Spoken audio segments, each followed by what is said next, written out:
A partir de este momento comienza la parte editorial de Platica con Ángel. El título es muy sencillo y lo van ustedes a entender. Dice así: es que no dijimos lo que dicen que dijimos. ¿Cuál es el contexto de esto? Repito, es que no dijimos lo que dicen que dijimos. Muy bien. Uno de los elementos fundamentales en las relaciones entre gobiernos, ojo, no estamos hablando de las relaciones entre países que son múltiples, variadas, son los grupos artísticos, los científicos, no. Aquí estamos hablando de las relaciones entre gobiernos. En los últimos años se han vuelto cada vez más complejas. ¿Por qué?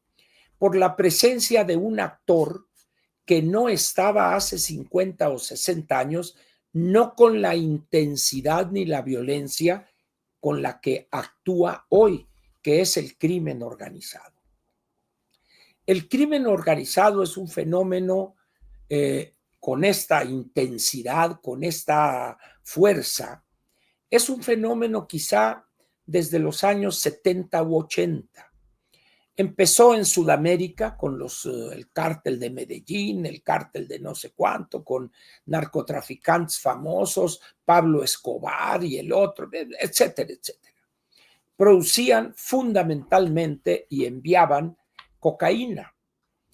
Cuando la demanda de la cocaína en los años 80 en Estados Unidos se dispara, los colombianos no tenían forma de poder hacer llegar cantidades industriales de cocaína a los Estados Unidos. Entonces ahí es donde empieza a surgir esa alianza estratégica entre los grupos criminales mexicanos con los grupos criminales peruanos, bolivianos, colombianos, etcétera. Y eso se va fortaleciendo. ¿Por qué? Porque con los recursos del narcotráfico y del trasiego de drogas a Estados Unidos, primeramente la cocaína, había un flujo de efectivo que permitía dejar contento a todo el mundo, a los policías municipales, que eran los más baratos, luego subía de precio el policía judicial del estado, luego el policía federal que estaba trabajando en los estados y luego a los integrantes, los grandes jefes de las Fuerzas Armadas. Había para todos. Entonces era una win-win situation, ganar, ganar. Porque decían, bueno, si los gringos quieren morirse con toda esa droga, va para allá. Pero llega un momento en que es tal la producción que llega a México que ya no solo éramos un país de paso, sino que nos convertimos en pocos años en un país de consumidores de cocaína. Y eso dio lugar a un impulso para investigar y producir drogas por diseño, sintéticas, que el cristal, que el crack, el fentanil, etcétera, que es en la etapa que estamos ahora. Pero ya hoy las grandes bandas del crimen organizado, evidentemente decir que son ejércitos sería, en primer lugar, una ofensa a las Fuerzas Armadas, pero también sería una exageración. Son grupos criminales que han logrado un control de territorio amplio, grande, y también han logrado una capacidad de fuego también muy grande. En esas condiciones, pues, hoy, en los tiempos que corren, el narcotráfico controla vastas regiones del país, es capaz de sobornar al que se les antoje, y si ese no acepta, como dicen, le dan piso, lo matan, pues. ¿Y qué hace el político? Se allana y le llega su mensualidad. Y de repente vemos a una señora que no tenía nada y que aparece con una mansión de casi 5 millones de dólares en San Diego. Pero luego dice, no, no es mía, es del señor John Smith que me la presta y cosas así. Entonces, estamos ante un problema que es el siguiente, el gran corruptor que es el dinero. Y si tenemos un país donde la ley es simplemente un referente casi para ceremonias esotéricas, pues este es un país de corruptos, de ilegales, de sinvergüenzas, que desde el poder político entran en complicidad en algunas ocasiones de manera abierta, los hijos de López, etcétera, cómplices, o de manera medio encubierta, abrazos, no balazos, son humanos también, tienen derechos humanos y hay que protegerlos, una serie de babosadas que finalmente es una complicidad con esos grupos. Ahora bien, después de tantos años de permisividad, de una actitud cómplice y de otorgarles a esos grupos una impunidad total, el país se llena de personas o bandas o grupos que se dedican a esa actividad. Pero llega un momento en que son tantos que tienen que migrar una parte de sus efectivos a otras actividades, porque ya no les alcanza el recurso que obtienen para mantener esas bandas donde hay decenas de miles, algunos calculan en 300,000 los efectivos de los grupos del crimen organizado. Entonces se van a la extorsión, al derecho de piso, a trata de migrantes, etcétera, la prostitución, control, el narcomenudeo, etcétera. Entonces, hoy el crimen organizado en México, ya la actividad del narcotráfico es una más y quizá a veces no la más importante. ¿Y qué ha hecho el gobierno mexicano desde la llegada de López Obrador? En primer lugar, criticó con toda la fuerza del Estado la estrategia de enfrentarse con los recursos del Estado, las Fuerzas Armadas, las policías, a los grupos del crimen organizado desde el gobierno del presidente Calderón. Y se ha hecho casi una definición casi religiosa, la guerra de Calderón. No, ni es guerra ni es de Calderón. ¿Cuál fue? ¿Qué hizo Felipe Calderón? Ante la petición de ayuda de un gobernador que no sabía ni dónde estaba parado, hijo de Cuauhtémoc, no sé si sea igual de limitado que el papá, le pidió ayuda porque ya no podía hacer nada contra los grupos. ¿Y qué hace Calderón? Al ver el problema, se lanza en contra de ellos. ¿Y por qué fracasó eso que llaman la guerra de Calderón? Que no es correcto eso. Los mismos gobernadores que estaban recibiendo, miren, entonces se hicieron tarudos. Lean el libro de Calderón, Decisiones Difíciles, léanlo, y ahí viene detallado perfectamente eso. No he conocido un solo gobernador que ahí esté mencionado que haya desmentido al presidente Calderón. Ya muchos están fuera del país o aquí en México disfrutando de sus riquezas obtenidas al amparo de esa complicidad con los grupos del crimen organizado.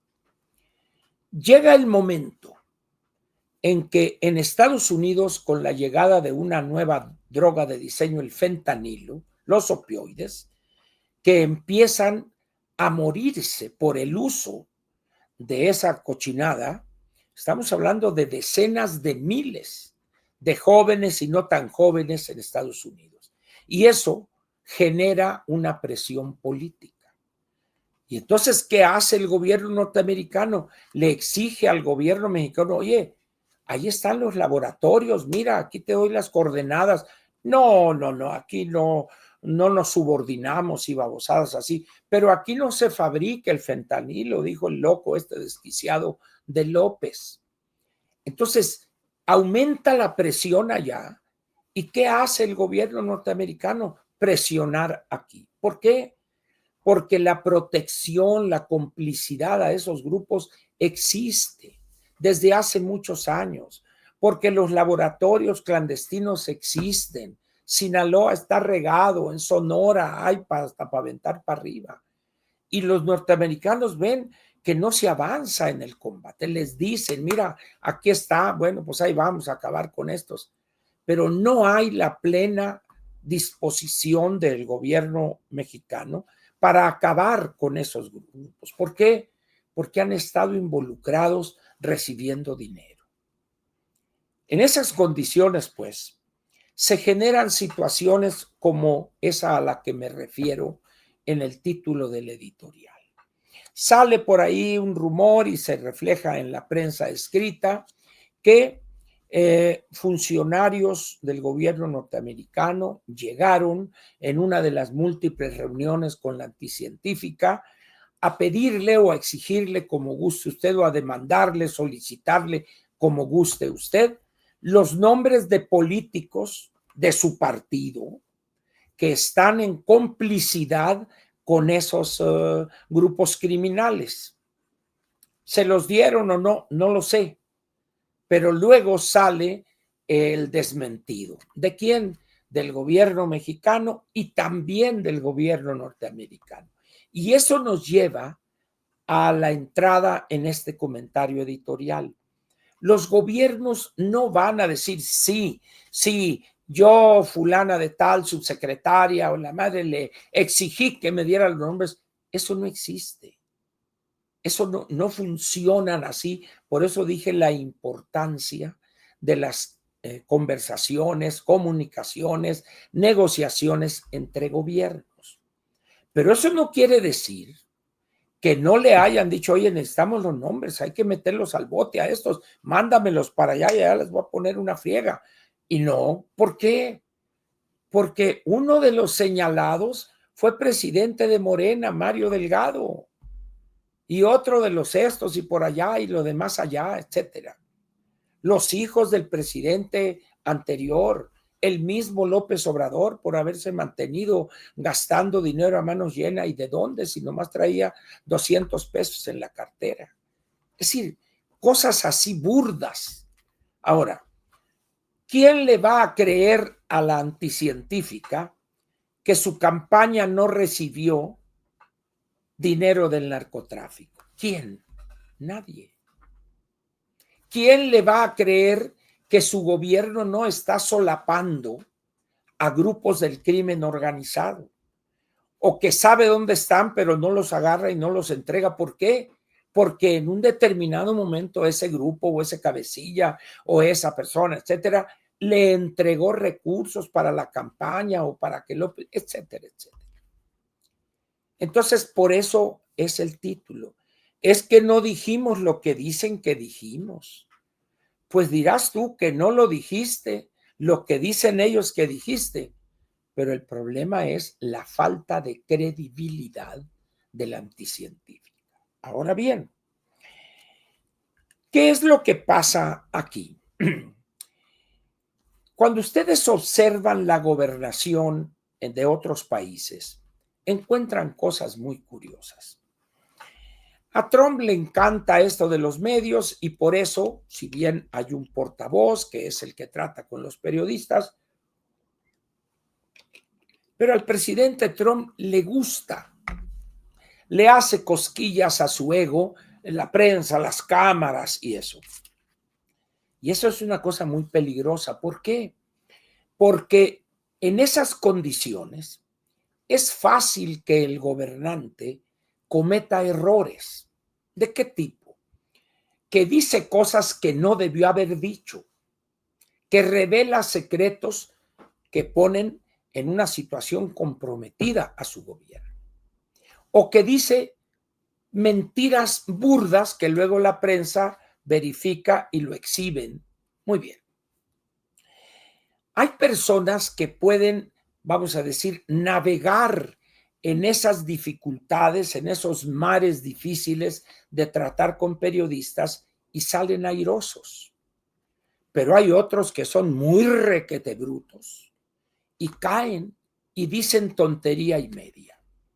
López era un tipo hábil, como perverso y sinvergüenza que sigue siendo, y cuando ya no tenía elementos decía, pero yo tengo otros datos. Oiga, señor, pero son documentos oficiales de su gobierno, de la Secretaría de Hacienda. Ni madre, yo tengo otros datos y sácalo de ahí. Pero eso no lo puede, no lo sabe decir Salud, la anticientífica. De tal manera que dice una bola de tonterías que luego no haya cómo salir de ellas. Esta es que no dijimos lo que dicen que dijimos. Pues mira, mientras son peras o son manzanas, yo no te creo. Y acepto que vinieron los funcionarios del gobierno norteamericano y te exigieron los nombres y tú no los quisiste dar. Automáticamente el gobierno dice, la señora es cómplice de estos sinvergüenzas. Las razones porque heredó de López, la que quieran ustedes. Entonces, esta es una situación compleja, porque el problema con la anticientífica es cosa como esto, como esto. No tiene credibilidad. Se le ha visto siempre como la títere de López Obrador. En esas condiciones, pues, ella nunca se fogueó, nunca ha trabajado verdaderamente en ese ir y venir. O sea, no. Ella antes de llegar a la campaña por la presidencia de la República, estaba escondida, protegida por López Obrador. Recuerden ustedes cuando la línea 12, que dijo López Obrador, no, de eso yo voy a informar, protegiéndola. Es decir, tiene una deficiencia, una gran limitación esta mujer, producto de su falta de capacidad analítica, intelectual y su falta de experiencia, y es muy tonta. Entonces no sabe cómo tratar esos temas. Muy bien, pero luego se arriesga con sus mañaneras. Las mañaneras es un instrumento que hoy ya no tiene utilidad. Eso de estar todos los días, hora y media o 2 horas, llega un momento a los 2, 3 meses que ya es repetir las babosadas que salieron en las redes sociales un día antes, etcétera.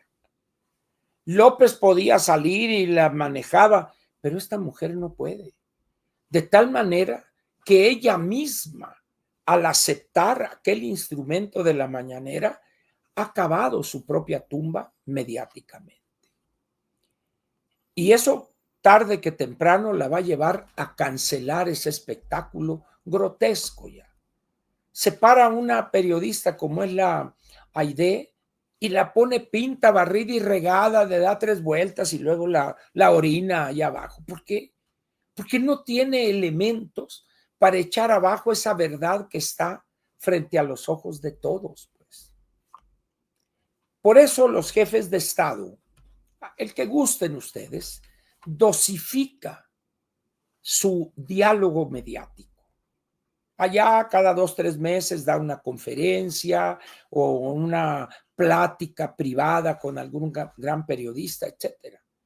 Pero la gobernación hoy en el mundo se hace en la total discreción. Aquí no. Aquí piensas que hay que andar ahí casi como mujer de burlesque u hombre de esos que se bichan y ahí andan bailando ante señoras ganosas, ¿verdad? No, así no se gobierna hoy. Son las relaciones discretas con gobiernos, etcétera, punto. Pero eso a estos no les satisface. Cuando de repente están buscando el reflector, ¿dónde está la cámara? Y ahí anda Dan Augusto, anda Ricardo Monreal. No se diga ese personaje grotesco de la picaresca política mexicana, Fernández Noroña.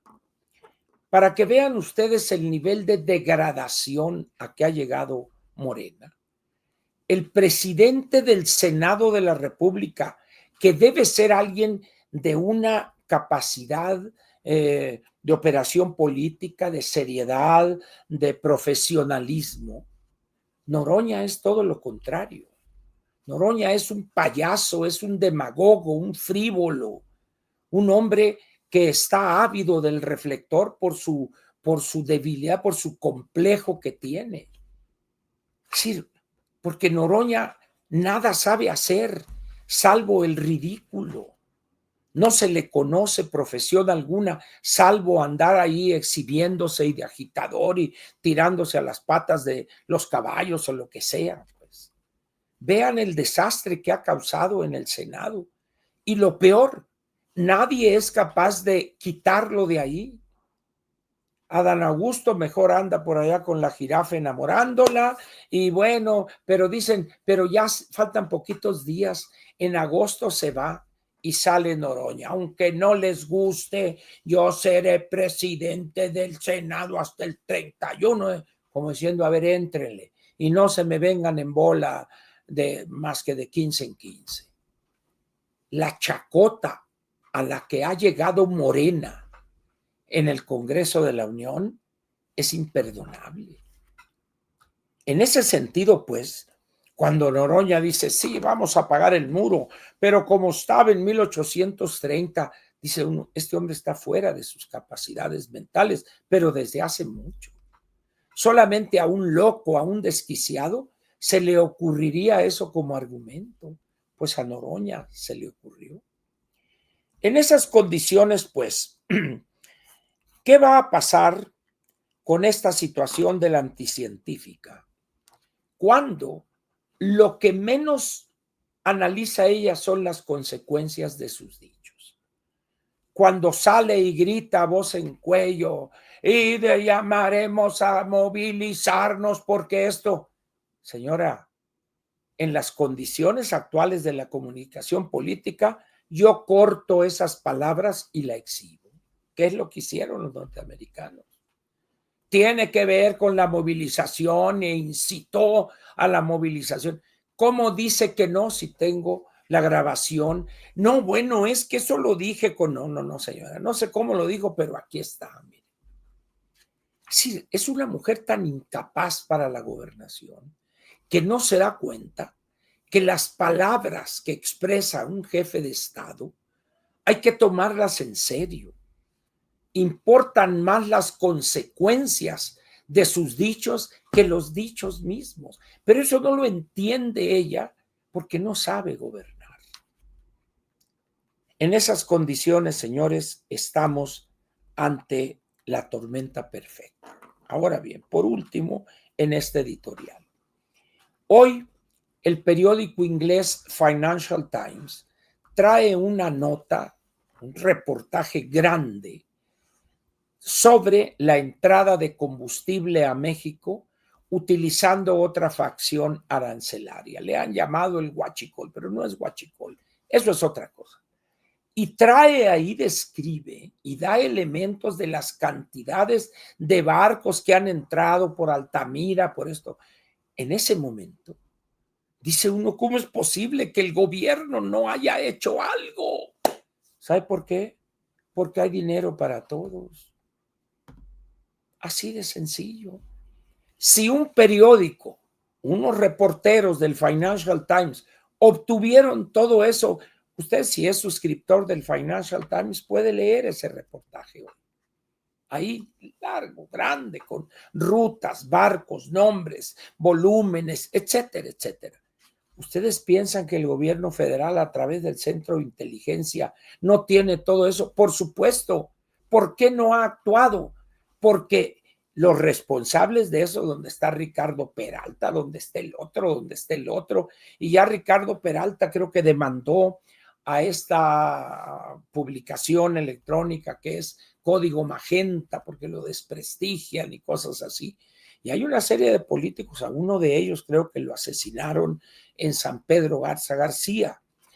Estaba cortándose el pelo, por eso yo jamás iré a San Pedro Garza García a cortarme el pelo, ¿verdad? Entonces dicen que son muy peligrosas las peluquerías ahí. No sé si recuerdan ustedes en la película El Padrino, donde también le dan cráneo a alguien que está en una peluquería. Y así, pues. Entonces, el gobierno mexicano se ha convertido una cueva de delincuentes. Y coincidentemente todos ellos son grandes dirigentes de Morena. Morena es un mar de corrupción, es un océano de corrupción. No lo pueden negar y ese es el gran problema que tiene la anticientífica, porque esa herencia la recibió de López Obrador. ¿Cómo es posible que uno de los principales coyotes en materia de contratos, el tal Andy, sea el dueño del partido Morena. Digo, ¿en cabeza de quién cabe? O sea, la señora no controla el Congreso, no controla el partido, entonces, ¿qué controla? Pues al Chuita arriba, al Caremenso, ese es lo único, nada más. Entonces, ¿ante qué estamos, señores? Ante un gobierno fallido, ante un gobierno donde cada palabra que diga sin pensarla, la anticientífica va a tener consecuencias negativas. Ojalá fuera nomás para ella, pero son consecuencias negativas para el país, para su economía, para su vida política. Vea esta babosada de la reforma o elección judicial que no tiene pies ni cabeza. No hayan cómo salir hoy de ese berenjenal. No hayan. Quizá una cosa mágica ahí. Y quiero agregar, y ahora sí para cerrar esta parte, uno cuando lee mucho, hay libros que los lee una primera vez. Y si bien analiza uno, le interesa eso, pero al paso de los años, cuando las condiciones son propicias, se antoja o es obligada una relectura de algunos libros. Me ha pasado eso con un libro que leí hace varios años.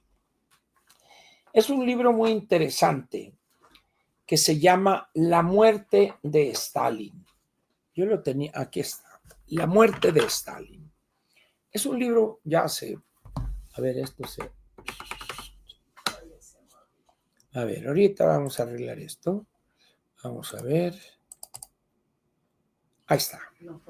Pero es con la otra, ¿verdad? Entonces, configuración, permítanme ustedes. Aquí está.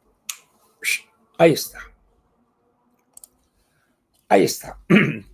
Este libro, decía, se llama La muerte de Stalin. No, los últimos días de Stalin.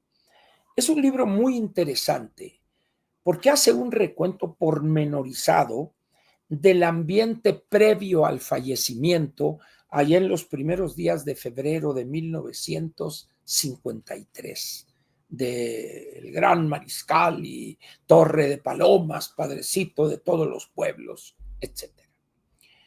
Y una vez muerto Stalin, viene la etapa del acomodo de sus herederos. Entonces, ¿por qué releí este libro? ¿Por qué regresé a él? Por lo que veo que está pasando ahorita. Si bien López Obrador no ha fallecido, déjenme ponerles a ustedes la carátula. Vamos a ver.